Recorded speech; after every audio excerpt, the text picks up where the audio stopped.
What if I told you that the bedtime story your grandmother read to you was actually a confession? That somewhere, buried beneath layers of folklore and fairy dust, lies the twisted testimony of a man who claimed to have devoured children. Tonight, we're going to uncover a tale so disturbing that it was disguised as fiction for centuries. Hidden in plain sight in our most beloved stories. In 1897, deep in the archives of the Bavarian State Library, a young folklorist named Heinrich Weber made a discovery that would haunt him for the rest of his life.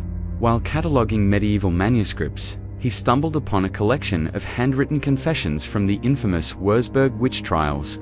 But one document stood out, not because it described typical accusations of sorcery, but because it read like a children's story. The manuscript was signed by Klaus Zimmermann, a baker from the village of Rothenburg, who was executed in 1629. But Weber noticed something peculiar: the structure, the language. Even specific phrases from Zimmermann's confession appeared almost word for word in several Brothers Grimm fairy tales. Published 2 centuries later, Weber's hands trembled as he read Zimmermann's account. The baker claimed that during the harsh winter of 1627, when crops failed and starvation gripped the land, he began luring children to his bakery with promises of gingerbread and warm bread. But what happened next was far from charitable. According to his confession, Zimmermann would drug the children with poppy extract, then systematically butcher and consume them over several days. He described preserving their flesh in salt barrels, grinding their bones into flour, and using their fat to fuel his ovens. Most chillingly, he claimed to have fed this human meat to unsuspecting villagers, hidden within his regular bread and pastries. But here's where it gets truly disturbing. Zimmermann didn't just confess to his crimes, he seemed to take twisted pride in them. He described his methods with the clinical precision of a cookbook, detailing how children's flesh tasted different depending on their age, how terror improved the flavor, and which parts of the body provided the most sustenance. Weber realized that Zimmermann's confession contained the exact same narrative structure as Hansel and Gretel: a baker who lures children with sweets, a house made of gingerbread, children trapped and fattened for consumption, an oven used for sinister purposes. The parallels were undeniable, but the similarities didn't end there. Weber discovered that Zimmermann had been part of a network of individuals across Germanic regions who had been accused of similar crimes during the late medieval period. Their confessions, scattered across different archives, all contained elements that would later appear in various fairy tales. There was Anna Berger, a midwife from Nuremberg, whose confession described helping children fall into eternal sleep with poisoned apples. Her story bore striking resemblances to Snow White. Then there was Wilhelm Hauser, a huntsman who claimed to have guided children deep into forests where they would never return. Eerily similar to Little Red Riding Hood and countless other tales of children lost in dark woods. These weren't coincidences. Weber theorized that these confessions, whether true or extracted under torture, had become part of local folklore. Stories passed down through generations, gradually sanitized and transformed into the fairy tales we know today. The original horrors were buried beneath metaphor and magic, but the dark skeleton remained. What makes this even more unsettling is that Weber found evidence suggesting some of these individuals may have actually committed these crimes. Parish records from Rothenburg showed that during the winter of 1627, 7 children between the ages of 4 and 12 disappeared without explanation. Their disappearances coincided perfectly with Zimmermann's alleged killing spree. Weber also discovered that Zimmermann's bakery had been unusually profitable during this period of widespread starvation. Village records showed he was selling more bread than any other baker in the region, despite everyone else struggling with flour shortages. The implication was horrifying. Zimmermann may have been supplementing his grain supplies with human flesh, but perhaps the most chilling detail was found in Zimmermann's final confession, written just hours before his execution. He claimed that his crimes weren't motivated by hunger or madness, but by a genuine belief that he was providing a service.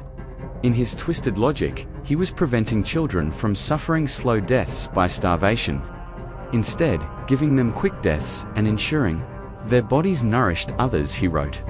The little ones came to me willingly, drawn by sweet smells and kind words. They trusted me, as they would trust a grandfather. In their final moments, they were warm, fed, and loved. Is this not better than watching them waste away in cold hovels, their bellies empty, and their hope gone? I gave them purpose in death, and through my craft, they fed the living. Weber's discovery remained largely hidden in academic circles for decades. The implications were too disturbing for widespread publication. But in 1938, just before World War II, a German anthropologist named Erich Steinberg began investigating Weber's findings more thoroughly. Steinberg traveled to the villages mentioned in these confessions, interviewing elderly residents whose families had lived there for generations. What he found was a consistent pattern of local legends and cautionary tales that perfectly aligned with the confessions Weber had discovered. In Rothenburg, grandmothers still warned children never to enter the old bakery district after dark. They spoke of a man who made bread that tasted too good to be natural, whose ovens burned too hot, and whose smile was too wide. These weren't just random superstitions, they were cultural memories of real trauma, preserved in the collective unconscious of the community. Steinberg also made another disturbing discovery. He found that the brothers Grimm hadn't simply collected random folktales. They had specifically sought out the darkest, most psychologically complex stories from regions with documented histories of child disappearances and cannibalistic crimes. It was as if they were drawn to areas where real horror had occurred, subconsciously recognizing the authentic darkness that lay beneath the supernatural elements.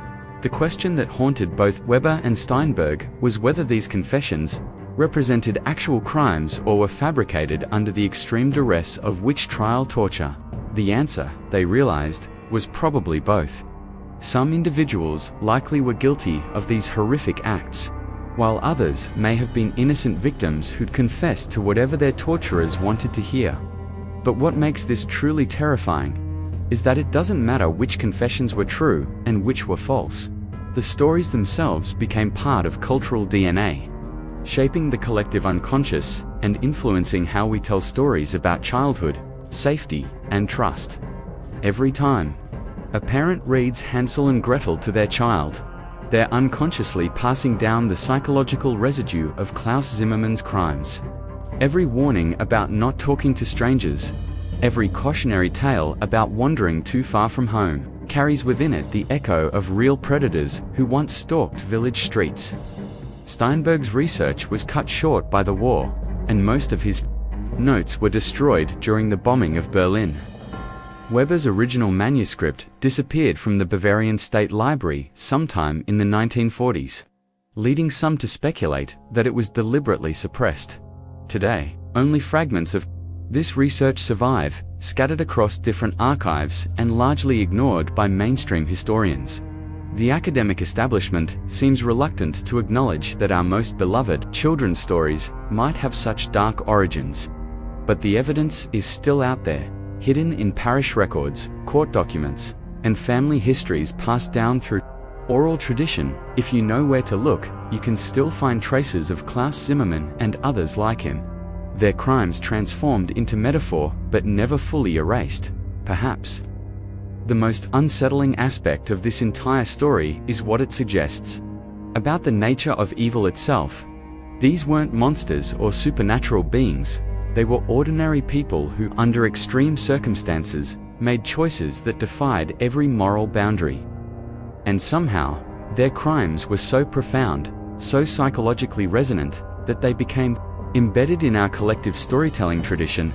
The next time you hear a fairy tale, remember that it might not be just a story.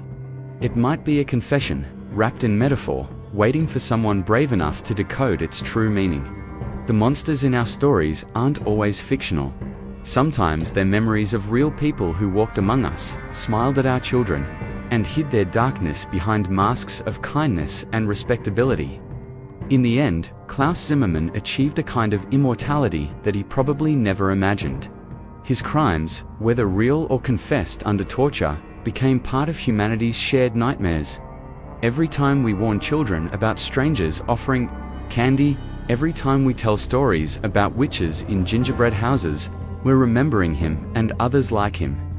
The fairy tales survived because they contain a fundamental truth about human nature, that evil can wear a friendly face, that danger can smell like baking bread, and that sometimes the most horrific crimes are committed by those we trust the most. These stories persist, not despite their dark origins, but because of them. They carry within them the hard-won wisdom of communities that learned, often through terrible experience, that monsters are real and they look just like us.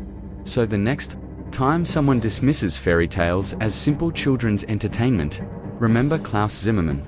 Remember that what we call fiction might actually be history, and that our bedtime stories might be the only remaining testimony to crimes so horrible that they could only be spoken in whispers, disguised as magic, and passed down through generations. As warnings wrapped in wonder, the truth, as always, is far more terrifying than any fairy tale.